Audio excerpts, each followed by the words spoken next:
I'm going to talk about the persuasive conclusion. So your conclusion does more than just summarize your points. It summarizes your argument.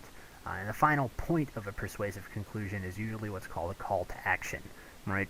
In your informative, you simply ended linking back to your thesis. You do that here, but before that link comes, it's a call to action. So the call to action can evoke a number of things, but it's best to let the audience know what they can do should they agree with you.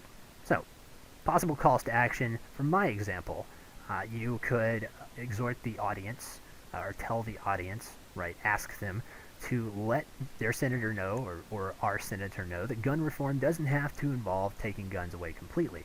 Right? Now, I didn't give the whole persuasive speech, but that's where I would probably go if I was making a logical appeal. It doesn't make sense to take guns away from hunters, but it does make sense maybe to think about the purpose of the Second Amendment in terms of what guns we actually allow.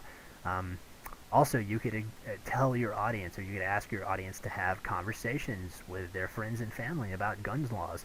That's actually, it seems like a wimpy call to action, but the more people talk about it and the more people ask, the more people think about it, perhaps, right, if you are an activist for this kind of thing, the more we might actually be able to make progress.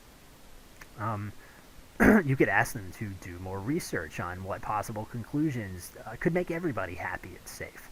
And there's lots of websites that argue for compromise. What you would do is give a website where info can be found. And then finally, you could ask them to do something like sign an online petition. And once again, if you tell them to do this, don't say, go sign an online petition. No, you give them the website. Like, say where they can find it. So that is how you give a call to action. And so in the conclusion, this call to action comes directly after your summary. And then after that, right, it's best to use your final line for a meaningful quote, a statement, right, a concluding statement, or, as always, right, always appropriate is reinforcing your thesis.